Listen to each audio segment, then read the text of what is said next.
ma'am. We'll do it from our side. We are live now. Okay, yeah, fine. Good afternoon, one and all. Today is day 3rd, session 2 of 1 week International e-FDP e-STP. I am Ms. Dipali Bhandari, Assistant Professor, on behalf of Sir Dr. M.S. Gosavi, College of Pharmaceutical Education and Research, Nashik. Delighted to introduce our speaker, Dr. Pallavi Ahirrao ma'am, who has warmly accepted our invitation to join us today. Dr. Pallavi ma'am is an accomplished individual in the field of pharmacy. I heartily welcome you, ma'am. Thank you, Dipali. Currently, ma'am is associated as an associate professor of pharmaceutical chemistry in Chandigarh College of Pharmacy, Punjab, since last 11 years. Total experience of ma'am is 18 years in teaching and research. Ma'am is actively involved in the Association of Pharmacy Teachers of India, APTI. Ma'am is the national co-convener of Women Forum APTI since last 1 year. Ma'am has number of field of specializations. I've been listed some of them. Isolation and characterization of the phytoconstituents from the natural products. Secondly, evaluation of the bacterial efflux pump inhibitory activity from the natural products, toxicity studies, anti-inflammatory activity, immunomodulatory, cytotoxicity, nanoformulation and its characterization, etc. Ma'am has actively contributed and successfully coordinated a 5 days summer course with 145 participants from the Pan-India on advancement in the sophisticated and the hyphenated analytical techniques.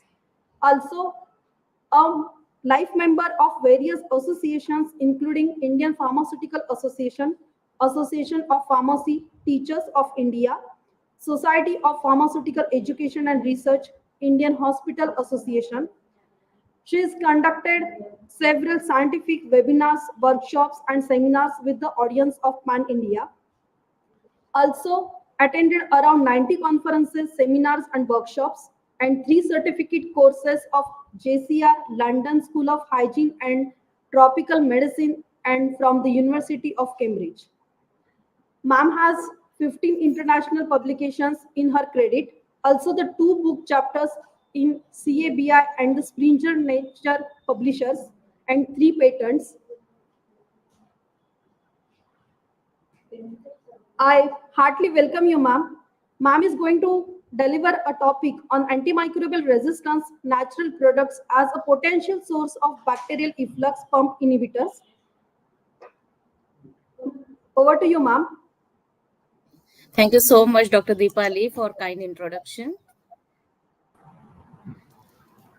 So, I think the screen is visible. I'm just putting it on. Yes, ma'am. It is visible.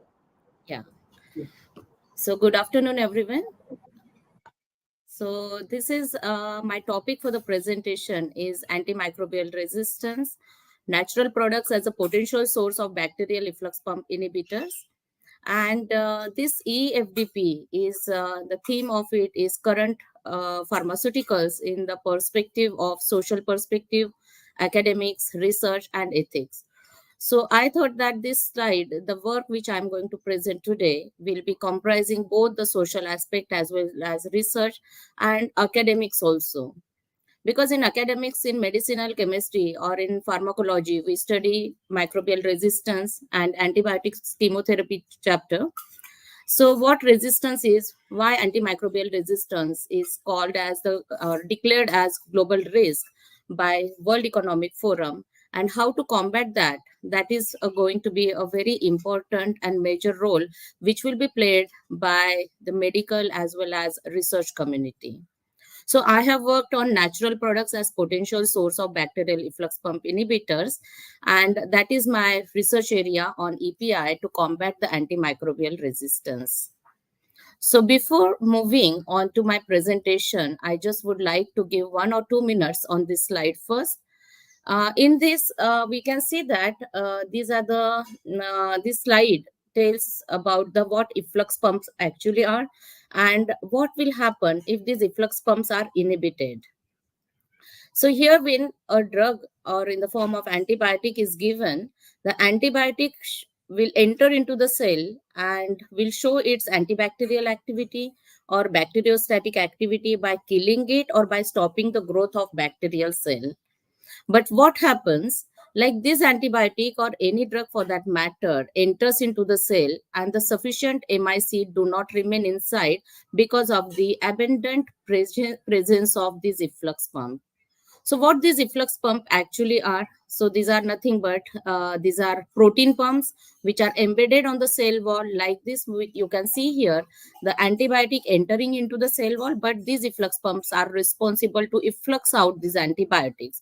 So their main function is export of anything which is toxic to them. So bacteria, considering that these are very smart entity, and because of the presence of this efflux pump, it which actually acting as a lethal weapon, and it will allow the export of antibiotic or anything which is harmful to the bacteria out of the cell. So when the inhibitor, here you can see that this red color dot is given or product or a compound which we call it as API, that is efflux pump inhibitors. When it is given, so it may act on these efflux pumps and will inhibit the export of antibiotic. So this is a general slide before starting with my presentation now. So antimicrobial resistance is a condition where microbes become resistant to or do not respond to conventional antimicrobials, drugs such as antibiotics, and it has emerged as a serious public health threat globally. Though it is naturally an evolutionary phenomenon, injudicious use of antibiotics in the form of health, hygiene, agriculture, and allied industries cause rapid emergence and persistence of AMR phenotypes. So it is most urgent health crisis growing exponentially, and it is forecasted that by 2050, 10 billion people will die because of the AMR, that is antimicrobial resistance. So what are the factors for this AMR?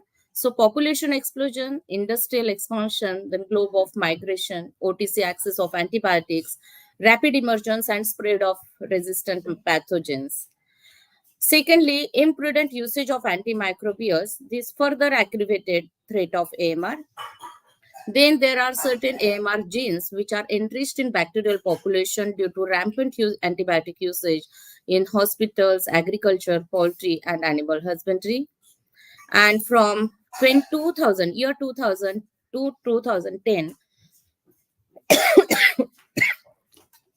the usage of antimicrobials increased more than 30%. And who are the major contributors for this increase? So LMICs, that is low and medium economic countries, are the major contributor because of the prevalence of infectious diseases in those countries, and because of that easy availability, I'm sorry,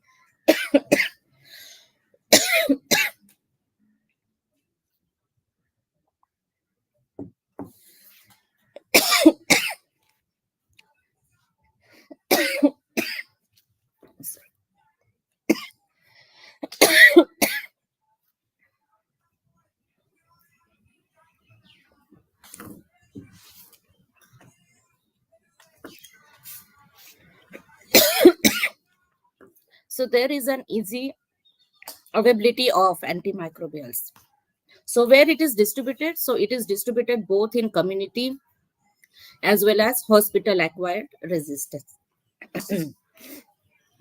So for multi-drug resistance, there is one family one word we call it as, that is escape.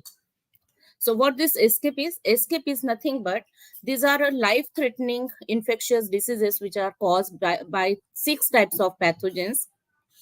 And these pathogens, escape is acronym for Enterobacter species, Staphylococcus aureus, Klebsiella pneumoniae, Acinetobacter baumannii, Pseudomonas aeruginosa, and Enterobacter species. So these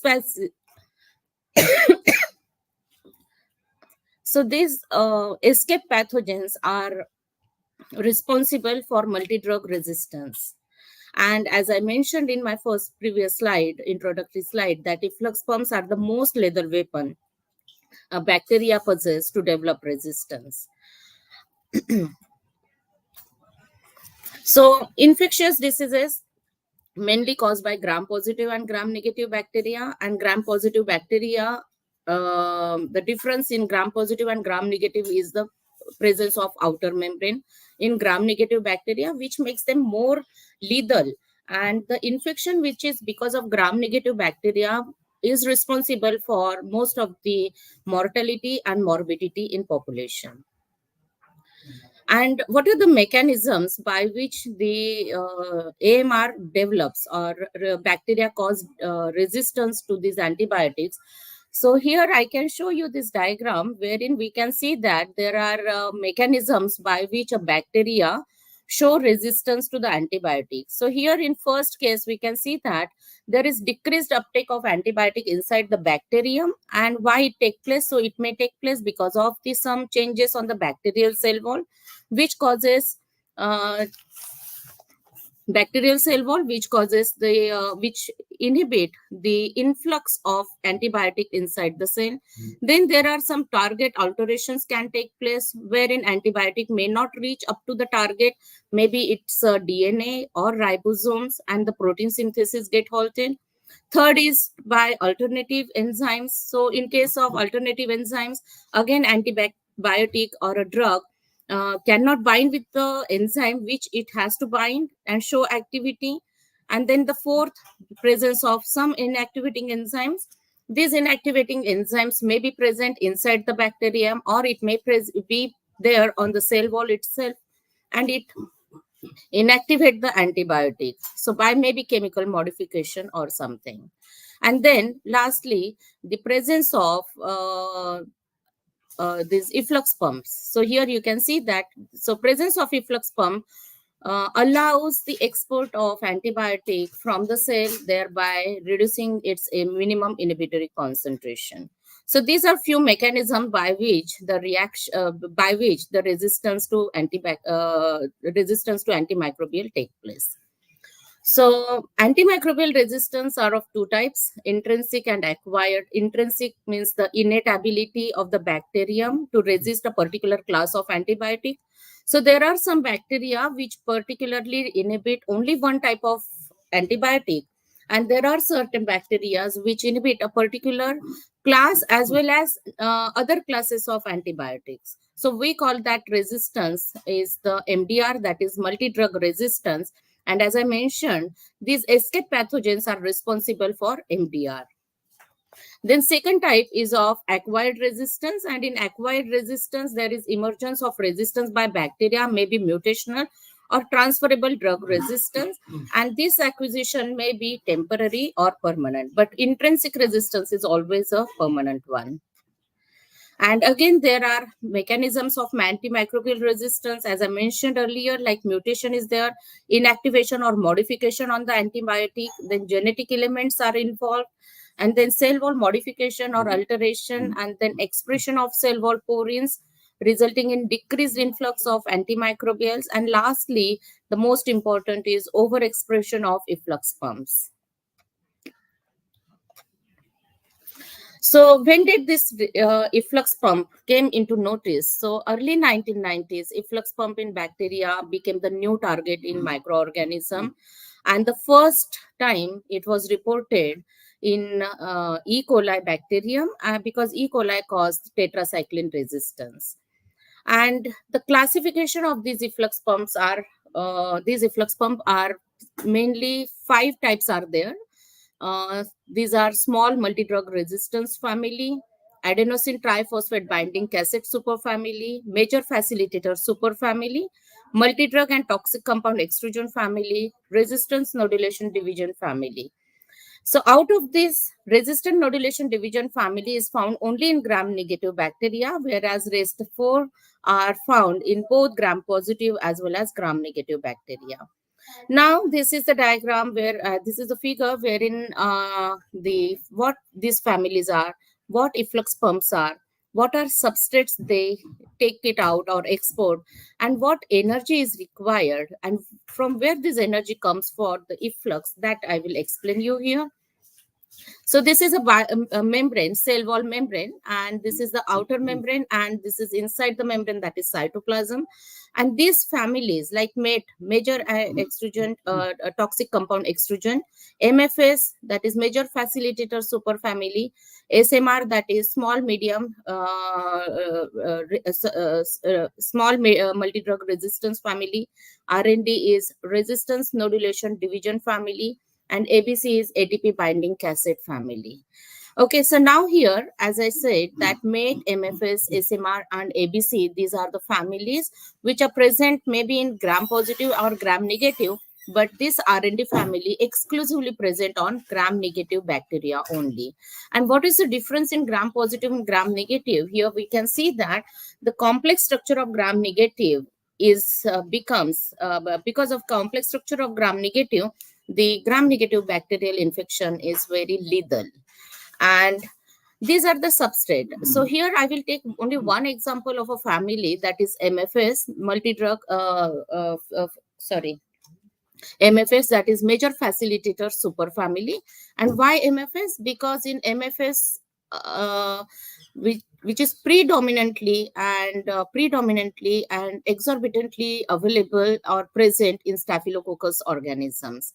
So this MFS family comprises of many efflux pump, but only NOR-A pump here I'm going to explain you, and I have worked on NOR-A pump only and MSRA pump, other pump of MFS family.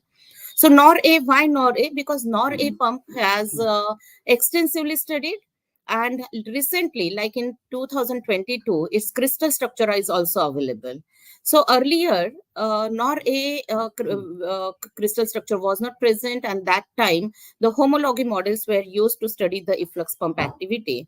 But nowadays, because of the availability of the crystal structure, which is also reported in Nature recently and in an article, it is very much possible for a researcher to work on NOR-A and to study the compounds along with NOR-A, like in computer-aided drug designing or in molecular docking studies are also possible. So now here, this NOR-A pump of MFS family can extrude out the fluoroquinolones, then tetracycline, norfloxacin, oxacillin, then ampicillin, chloramphenicol, then berberine, and ethidium bromide, etc. So this here, what energy is required and from where this energy will come to efflux out these drugs. So here we can see that the chemical or proton gradient.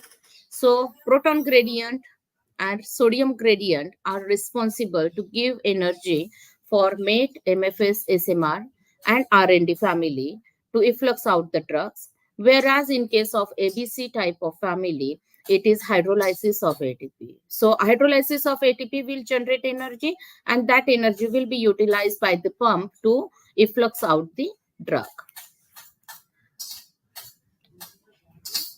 The next is about the methicillin resistant Staphylococcus aureus. As I said, like Staphylococcus aureus infections are very prevalent and it especially causes the skin infection, and to which methicillin, which is a penicillin derivative, semi-synthetic penicillin derivative, found resistant in Staphylococcus aureus. And Staphylococcus aureus, MRSA, is responsible for both community and hospital acquired infections. And NOR-A pump, which is overexpressed in MRSA, it causes resistance to quinolone, quaternary ammonium compounds, various dyes such as ethidium bromide, rhodamine, acridins, etc., which is a protein of 388 amino acids, and it comprises with 12 transmembrane segments are there. Another example of S. aureus efflux pumps are MADE-A, SDRM, LMRS, etc. And in MADE family, MEP-A is the example. So as I mentioned here, that these families like MFS family, NOR-A, MADE family, MEP-A, SMR, SAFE-A, MEX-B, LMCR, CD, RND, and ABC respectively. So these families comprises many efflux pump, but only those mentioned here are having, which are extensively studied, mentioned here in this diagram.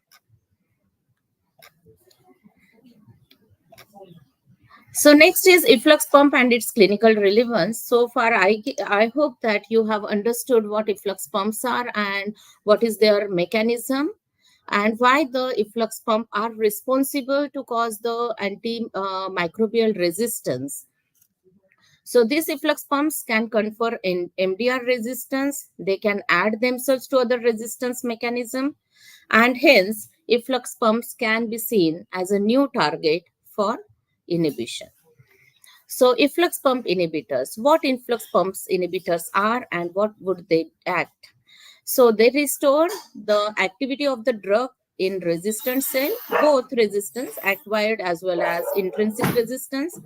It will be devoid of effect in wild type cells, or it will decrease the frequency of resistant mutants. Then API would act by binding to the pump, as I showed it in the first slide, at the beginning of my lecture, that how the API will bind to the pump. So it will bind to the pump with an increased affinity. Maybe both competitive as well as non-competitive inhibition will be there, or it may dissipate the energy source which is used by the pump to efflux out the drug. So this is the second mechanism. So EPI as antibiotic potentiator. So when EPI is given, that is efflux pump inhibitor, when given along with antibiotic, so antibiotic a minimum inhibitory concentration will remain inside the cell, and thereby EPI can potentiate the activity of antibiotic. Sometimes it is also possible that the dose of antibiotic one can also reduce. So rationale for selection of API as an antibiotic potentiator is that it is one of the most promising approach to tackle the crisis of antibiotic resistance.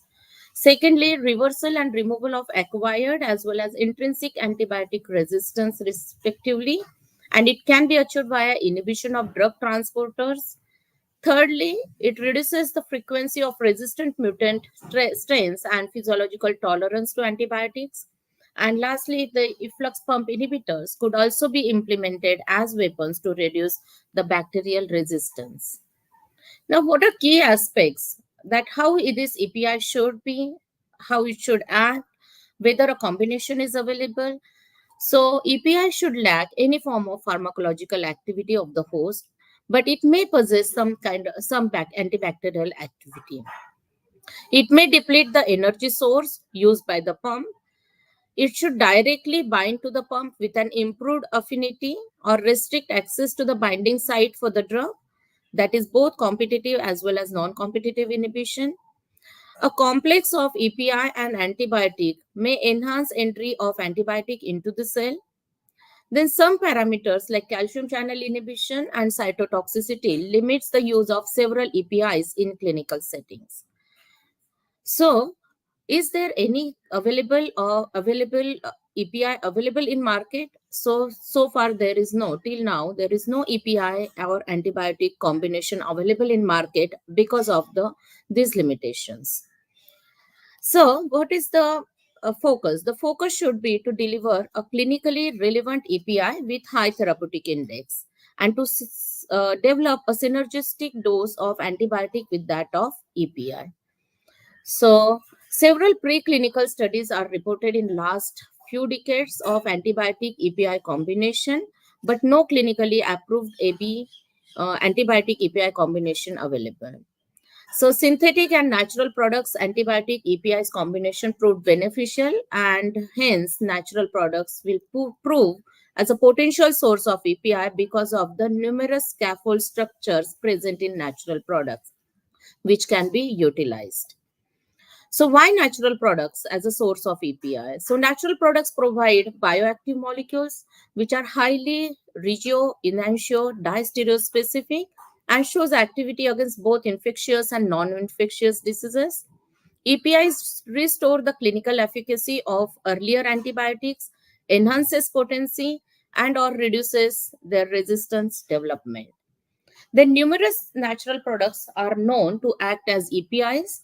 And natural products can play a significant role in discovery of lead molecule that possesses API activity. So here I will give you some examples of from medicinal plants, the compounds, the phytoconstituent which are isolated and studied for efflux pump inhibitory activity in nor-A pump for that is Staphylococcus aureus nor-A pump. So these are berberine and fluoroquinolone like ciprofloxacin, norfloxacin, nor-A-pump, efflux out. These two compounds, one is berberine and second is fluoroquinolone, and to which the activity is noted, in which polyphenols were studied, diterpenes, oligosaccharides, and alkaloids. So polyphenol, for example, 2-aryl benzofuran at 48 micromole decreases MIC of berberine eightfold, and flavonoid teliroside at 32 micromole reduces MIC of ciprofloxacin by eightfold, and certain isoflavones, phenylpropanoids, and tannins were also shown to some EPI activity. And these are few structures of natural products which are which have shown or reported as EPI inhibitors. The the classes to which these compounds belong are polyphenol 2-aryl benzofuran, then coumarins are there, flavonols, flavonolignans, isoflavones, homoisoflavonoids, diterpenes, etc. These are few more oligosaccharides and alkaloids. So these are the compounds, these are the phytoconstituent or natural products which are acting on nor-A efflux pump.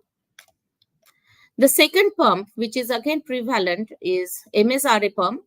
So MSRA multi-drug API derived from medicinal plants are only, till date, only 15 natural products of plant origin are reported to act on MSRA pump, and there is reduction of MIC of erythromycin against S. aureus RN4220 strain, in which totarol and oleic acid, linoleic acid, diterpene, caffeic acid, tannic acid, furanocoumarones, and menantione found to show a good activity as EPI. And these are few structures of these compounds. So now, so this was about general like what efflux pumps are, what is antimicrobial resistance, how efflux pump efflux out the drug, and why natural products are important as a source of API. Now moving on to the work which I have carried out.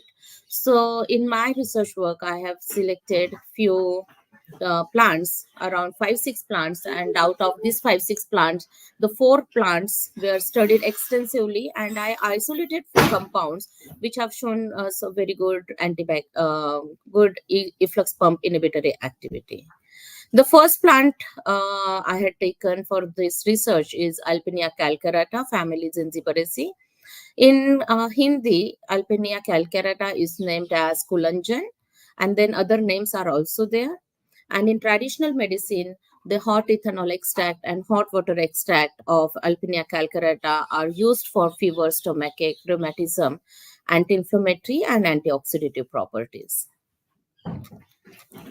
And these are few phytoconstituents obtained from Alpinia calcarata: galangin 3-methyl ether, vanillic acid, terpineol, and synergic acid. Second plant is Bidens pilosa. Bidens pilosa, the all parts, include the aerial parts, leaves, flowers, seeds, stems, are used as ingredients in folk medicine, and it has been reported to be useful in treatment of more than 40 disorders. And one more important point is that from Bidens pilosa, a marker compound was isolated, that is phenyl 1,3,5 heptatriene. These are few phytoconstituents which are isolated from or which are present in Bidens pilosa.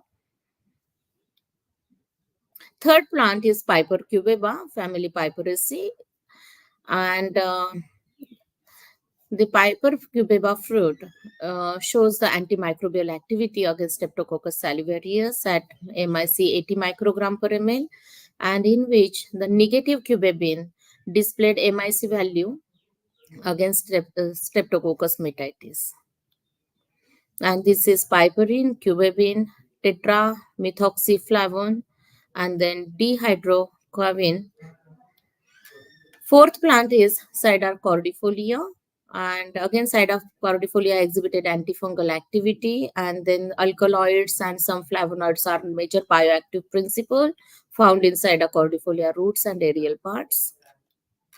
And these are few phytoconstituents of cordifolia, out of which vicicin, vesicinol, and vicicinone, these are also present in Adhipura vesica, but simultaneously these are also present in Pseudocordifolia in large quantity or in major quantity. And the fifth plant is Cider rombifolia. Again, Cider rombifolia is possessing antimicrobial, significant antimicrobial activity. And again, one more important point in Cider rombifolia is the presence of ecdysteroid glycoside.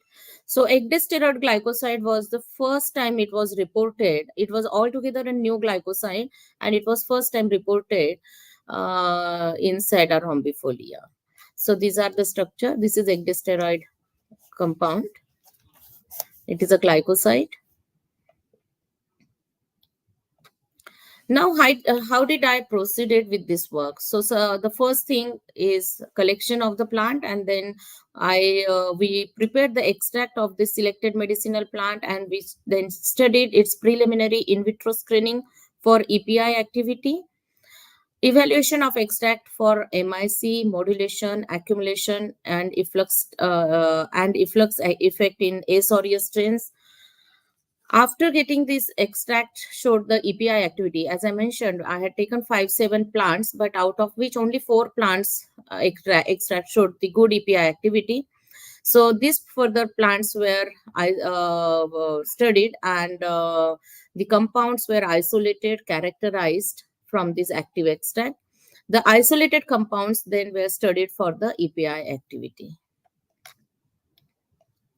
So these are the plant materials, and it was collected from different parts of India. The voucher specimens were it was identified by the botanist, and the voucher specimen were submitted in college. And then bacterial strains, we obtained bacterial strength and growth condition, the bacterial strains.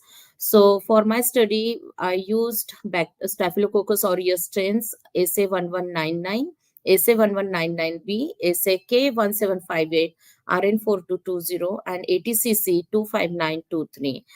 So these strains SA1199B, RN4220 were provided by Professor Simon Gibbons, UCL, School of Pharmacy, London, and ATCC 25923 was purchased from High Media, India, and the remaining strains were obtained from CSIR, Triple IM Jammu, and then cells were stored at minus 80 degrees Celsius. The next part was the biological evaluation.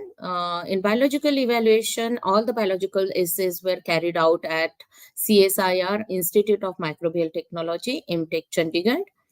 The first biological evaluation will be the MIC determination, in which minimum inhibitory concentration values were determined following the guidelines of CLSI, that is Clinical Laboratory Standard Institutes. And MIC of isolated compounds and plant extract was determined using MHP against 5 bacterial strains, as I mentioned earlier.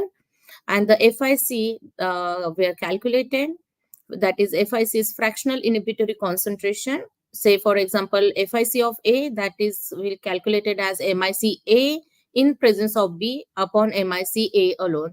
So in the presence of B is nothing but in the presence of EPI. So when antibiotic is given and MIC is determined, so MIC of antibiotic can be determined in the presence of EPI, and MIC of EPI can be determined in the presence of antibiotic.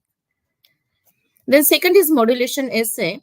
The test compound were further studied for their synergistic effect with ethidium bromide prior to efflux assays. So modulation factor is responsible to check whether the combination would be synergistic or additive or antagonistic. So this modulation factor, before going for efflux pump inhibitory activity, one has to go for the modulation factor. So modulation factor is nothing but the MIC, change in MIC of an antibiotic in the presence of efflux pump inhibitor that we calculate. So modulation factor is MIC of ethidium bromide upon MIC of ethidium bromide plus modulator. Now, why ethidium bromide we have taken here? Because ethidium bromide is a substrate for Staphylococcus aureus nor A, as I've shown you in the figure that MFS is the pump in which nor A efflux pump is overexpressed, and it easily removed ethidium bromide. And hence, to check the activity of EPI activity, we have to take ethidium bromide as a substrate. And then FICI was calculated, that is fractional inhibitory concentration index, FICI of A plus B. So A means antibiotic, or here in this case ethidium bromide, B is modulator, that is EPI. And then interpretation of FICI was as follow. If FICI is less than or equal to 0.5, that means synergy is there between modulator and antibiotic. If it is in 0.5 to 1, then partial synergy is there. More than 1, up to 4 is additive. And 1 to 4 is indifference, and more than 4 is antagonism. Then third assay is checkerboard synergy assay. So once modulation assay is determined and you come to know about the synergy, the value must falls below 0.5 or equal to 0.5. So once it is done, then one can go for checkerboard synergy assay, in that the drug resistant Staphylococcus aureus strains used in both micro dilution antimicrobial checkerboard assay to examine the presence of synergistic interaction. For that, we use MTT colorimetric assay to determine MIC value. Then next is efflux inhibition studies. Again, ethidium bromide as a substrate, hence ethidium bromide efflux inhibition studies were performed. And these studies were done fluorimetric determination of ethidium bromide efflux pump from S aureus RM4220 loaded with ethidium bromide was performed, and the loss of fluorescence was recorded. So when there is loss of fluorescence, that indicates the efflux of ethidium bromide. And then ethidium bromide accumulation assay. So accumulation, that means how much ethidium bromide will retain inside the cell. That is called as accumulation assay. If efflux inhibition is good, that means accumulation is good. If efflux inhibition is poor, means accumulation is poor. So accumulation means inside how much retention of the substrate, or for that matter any drug or antibiotic, retain inside the bacteria, that will be carried out using this assay. So the activity of the compound on the accumulation of ethidium bromide was evaluated by relative final fluorescence, RFF, and it is calculated relative final fluorescence is equal to relative final fluorescence of treated minus relative fluorescence of untreated divided by RF untreated. Then time kill kinetics. Time kill kinetics tells us information about over the period of time whether the antibiotic still shows activity. So that is time kill studies. So time kill studies of erythromycin in presence of EPI were conducted in MHB and evaluated using time kill curve method. Then seventh is selection of resistant mutants. The mutation prevention concentration MPC of erythromycin against S. aureus was determined. The mutation frequency was calculated by counting total number of colonies appearing after 48 hours of incubation at 37 degrees Celsius, and colony forming units is determined. Then the eighth essay was the post-antibiotic effect. So post-antibiotic effect, PAE, calculated by the viable count method, and it was a difference in the time for growth in the exposed culture and the corresponding unexposed culture. And it is calculated by PAE is equal to T minus C, that is exposed minus unexposed control. And lastly, the cytotoxicity evaluation. We have to see that the given EPI, if false and gives us good result as EPI, then it should also show then it should not show cytotoxicity, and hence it is imperative that one can go for cytotoxicity evaluation. So we carried out cytotoxicity assay on human embryonic kidney cell line HEK293T and murine macrophage cell line J774 using MTTSA. And then to study the mechanistic evaluation of API, we also perform the ATP level determination. And then ATP determination again tells us about whether the compound API is following which mechanism, whether it is a ATP hydrolysis or whether it is a proton or sodium gradient. Then extraction of plant material was carried out for all the plants: Alpinia calcarata, Piper cubeba, Sierra cordifolia, Sida rombifolia, and Bidens pilosa. And these are the strains which I used to perform this work. That is A. aureus 1199, A. aureus 1199b, MRSA 831. This is a hospital isolate, and MRSA 80cc 33591. And MSSA 80cc 25923. So this is A. aureus 1199. It is wild type clinical isolate, whereas A. aureus 1199b is NOR-A overexpressed. Then MIC of Piper cubeba extract on Staphylococcus aureus RN4220, which is MSRA overexpressed. So in my study, I use both the strains which are overexpressed by NOR-A as well as MSRA. And these are the extractive values, MIC, and then the MIC and modulation of Bidens pilosa, cordifolia, rombifolia extracts. And then I calculated the MIC, the concentration of inhibitor and field reduction. Then these are the few schematic schemes under which we isolated the compound. So rhizomes, dried powder rhizomes of Alpinia calcarata were taken, and it is successively extracted in ethyl acetate and methanol. And then it was further partitioned on silica, column chromatography on silica gel, and we get 10 fractions. And from fraction 2, we isolated one compound. Fraction 5, we isolated 2 more compounds. From fraction 6, we isolated 1 more compound. And from fractions, so altogether from these fractions of ethyl acetate of Alpinia calcarata, we isolated 5 compounds. And the characterization of these isolated compounds were done using mass spectrometry, H1 NMR, C13 NMR, and ESI MS. So this is the spectroscopical data of all the isolated compounds. And after isolation and characterization, these 5 compounds were found to be pinosembrin, galangin, galangin 3-methyl ether, camphorol, and quercetin.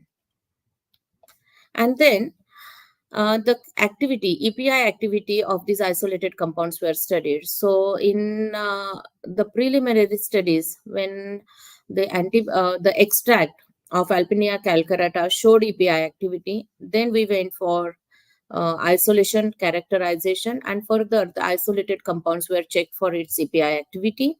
The first activity is MIC and modulatory effect of flavonoids on ethidium bromide. So the MIC of isolated flavonoids, pinosembrin, galangin, 3-methyl ether, camphorol was determined, and the values varied from 62.5 microgram per ml to 500 microgram per ml with respect to different Staphylococcus strains. Then the second is MIC and modulatory effect of flavonoids on norfloxacin. And then API activity of flavonoids were carried out. So in this, what we found. So in accumulation and efflux assay of ethidium bromide, the API activity of camphorol and galangin observed was competitive with respect to verapamil and rezerpan. whereas pinosembrin and galangin 3-methyl ether showed negligible API activity. Camphorol found to be the best API amongst the flavonoids tested in this study.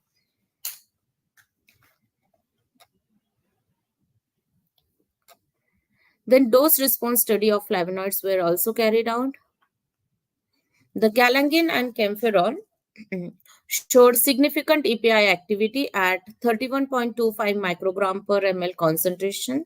So here one more point I wish to add, that what time we say that the antibiotic MIC will show activity.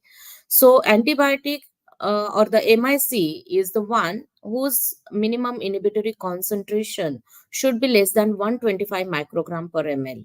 Then that compound is considered as antibiotic or will have the bactericidal antibacterial activity. So in dose response curve, API assay of pinosembrin and galangin 3-methyl ether at 62.5 microgram per ml concentration, and it found the negligible API activity was observed. And but camphorol gave us a very good activity, API activity as compared to standard APIs. So standard APIs are reserpine and verapamil. So reserpine and verapamil, these are the standard APIs, and these are used as standard. And based on the comparative studies to be carried out with respect to reserpine and verapamil, and camphorol found to show a better activity than reserpine and verapamil. So this is dose response study for all these four compounds. Then we also perform confocal microscopy study. In the presence of camphorol, the accumulation of ethidium bromide was sustained in the bacterial cells, whereas in the absence of camphorol, the ethidium bromide accumulation was negligible. And this shows that camphorol worked as API and stopped the efflux of ethidium bromide by nor active nor A pump, whereas nor A pump effluxed out ethidium bromide in the absence of camphorol. So from Alpinia calcarata, and this is the study, the fluorescence microscopy. So, from this study, from Alpinia calcarata, we found a very good API, that is camphorol.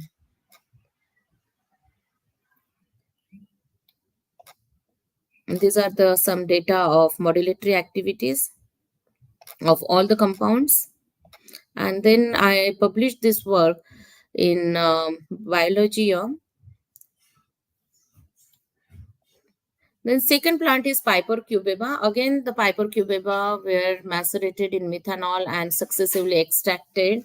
And from the fractions, we obtained 8 compounds or 8 phytoconstituent from Piper cubeba.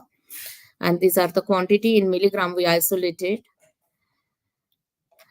And then again the spectroscopical data, and by comparing the observed spectral data with that of reported in literature, and the various spectroscopic measurements were carried out: ESIMS, H1 NMR, C13 NMR, and then these compounds were identified as sesamine, cubebin, methyl 3,4,5 trimethoxycinnamate, pelitorin, tetrahydropiperin, piplartin, and these are the compounds. So these are 8 compounds isolated from Piper cubeba. Then of all these activities of API activity were carried out for all the 8 compounds, and the bold one, I'm going to read only the bold one. So here the pelitorin and sesamine decrease MIC of erythromycin by 8-fold, whereas piperic acid and tetrahydropiperin decreased it by 4-fold against S aureus RN4220 strain at various concentration. And pelitorin and sesamine at 1/4 MIC displayed the best fold reduction in MIC of erythromycin, rendering them more prominent APIs of MSRA pump. So Checkerboard synergy assay were performed, and these are the values of FICI we calculated.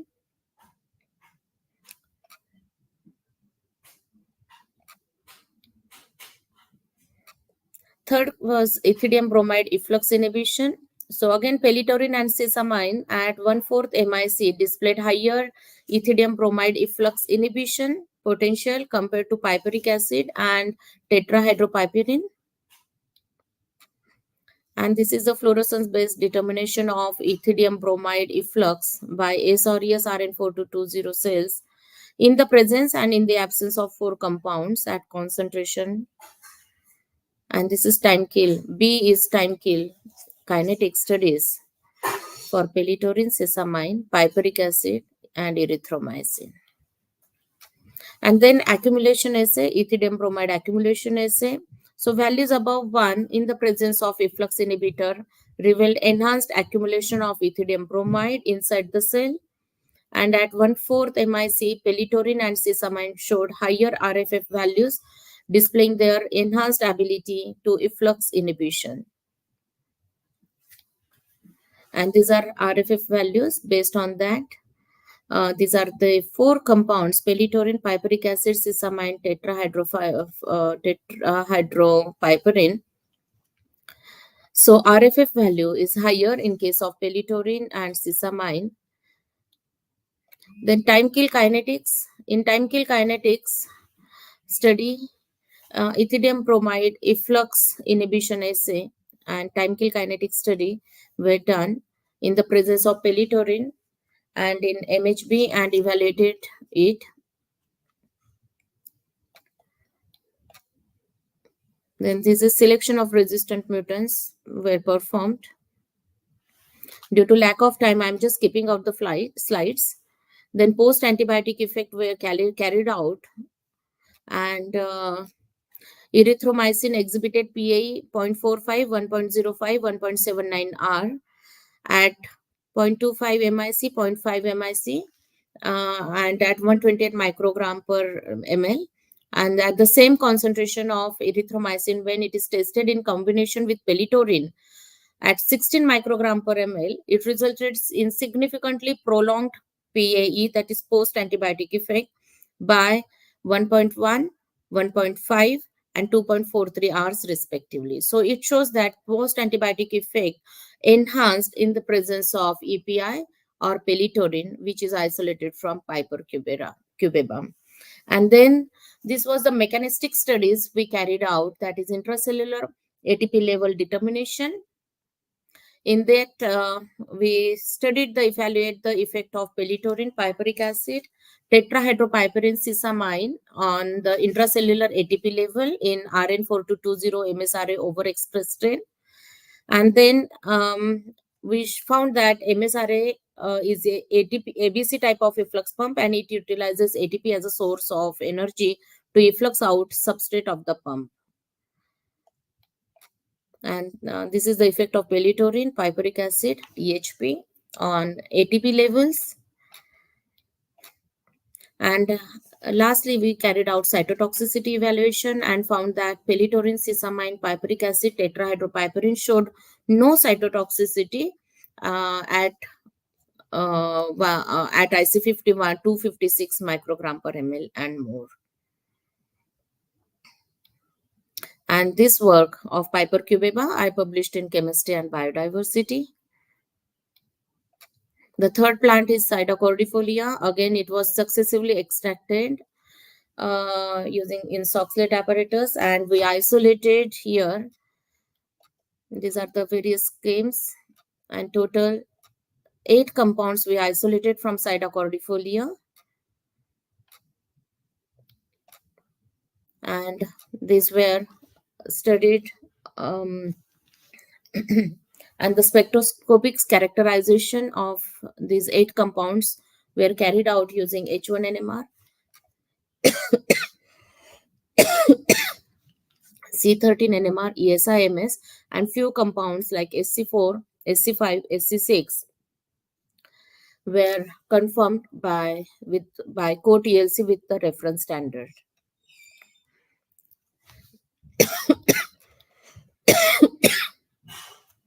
This is the spectroscopic data. And after characterization, these isolated compounds from Sida cordifolia were found to be vasisone, vasicin, scoparon, quercetin, camphorol, transtyliroside, isoquercetin, and camphorol 3-O-glucopyranoside. And then the API activity of Sida cordifolia were carried out, performed accumulation and efflux. And then inside a rhombifolia, we isolated two compounds, and this is a TLC profiling and HPLC analysis of alkaloid rich fraction of Sida cordifolia and rhombifolia were performed.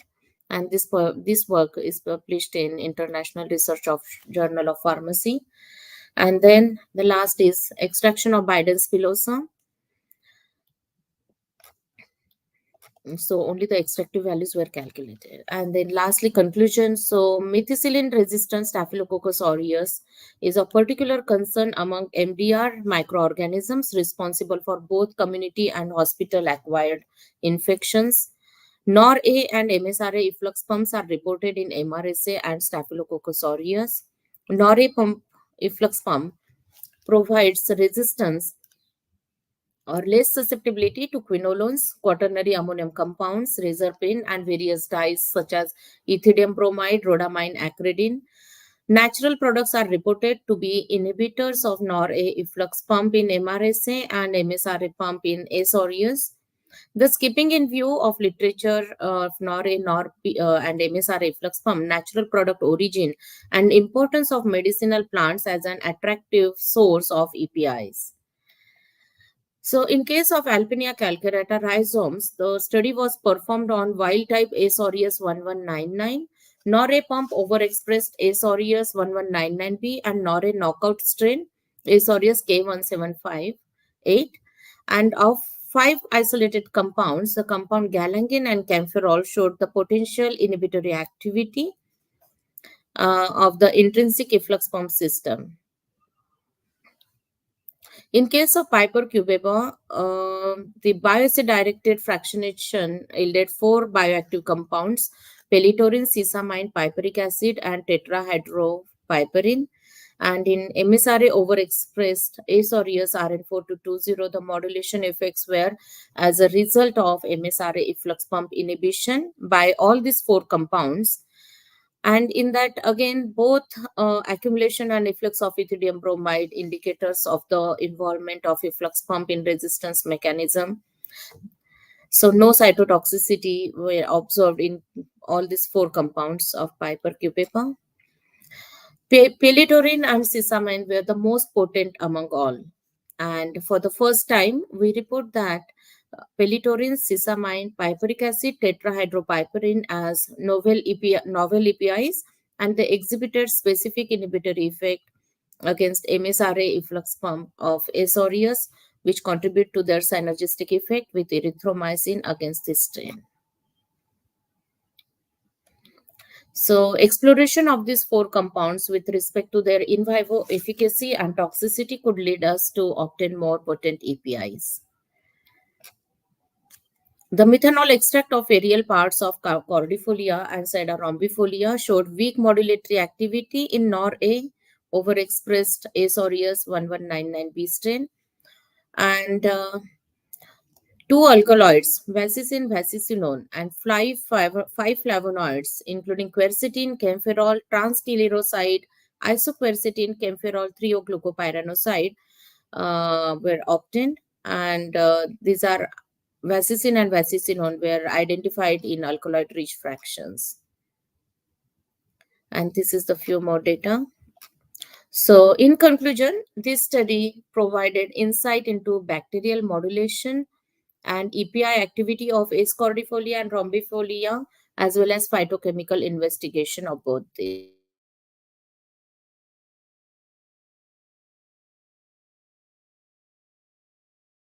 Plants as a source of bacterial efflux pump inhibitors, especially against MRSA and Staphylococcus aureus efflux pumps, and provided insight into mechanism of action of few phytoconstituents isolated and characterized from Alpinia calcarata and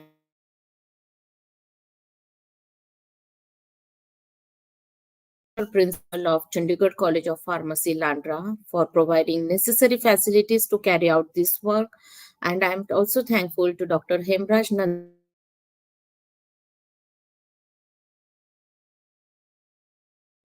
work. Thank you very much.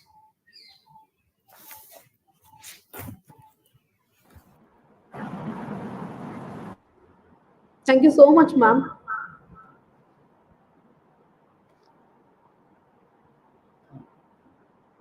Any question from the delegates?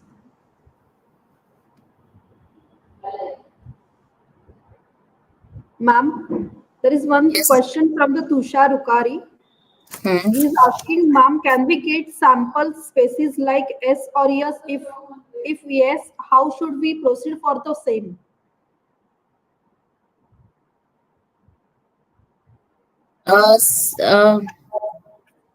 No, this is like these are strains. These are bacterial strain. S aureus is bacterial strain. We cannot get it. We need to take it. Like we have to take permission for this. So as I mentioned that I have taken it from Triple IM Jammu, and the other strain we obtained from UCL London, School of Pharmacy London, and it was available in MTech, India Institute of Microbial Technology. Thank you, ma'am. Any more questions from the delegates? Okay, I guess there is no more question, ma'am. And I think it's huge and very wide research work you have done. Thank you so much, ma'am, for such wonderful session. I guess it is a big, yes, ma'am. I guess it is very big initiative and contribution to tackle the complex health challenges of antimicrobial resistance. Actually, ma'am has very simply introduced and explained how efflux pump inhibitors are weapons, as the resistant infections can be difficult and sometimes impossible to treat. Right, ma'am? And how efflux pumps are an important component in bacteria in their ability to remove the antibiotics. It is very wonderful session, ma'am. Thank you so much, ma'am. I guess you cover all the points, ma'am, like evolution, natural products. Again, how the this efflux pumps they are contributing to antibiotic resistance. So it is very nice session actually. It has been such an honor to be a part of this wonderful session, ma'am. On behalf of our organization, I would like to extend my heartfelt gratitude to our esteemed speaker, Dr. Pallavi Ahirrao, ma'am. Thank you so much, ma'am, for sharing your knowledge and expertise in research work of efflux pump inhibitor activity. Ma'am, please accept this certificate as a token of appreciation. Please, ma'am. Thank you so much. Thank you so much, Dr. Deepali. And it's my honor also, and I'm very thankful to Dr. Shilpa and Amarutkar sir for giving me this opportunity to present my work here in this e-FDP. Thank you so much, ma'am. Thank you. I conclude here. The session is over. Move to the third session of the today's day 3 at 3 within 5 minutes. We'll start. Okay. Thank you, ma'am. Thank you. Thank you. Yeah.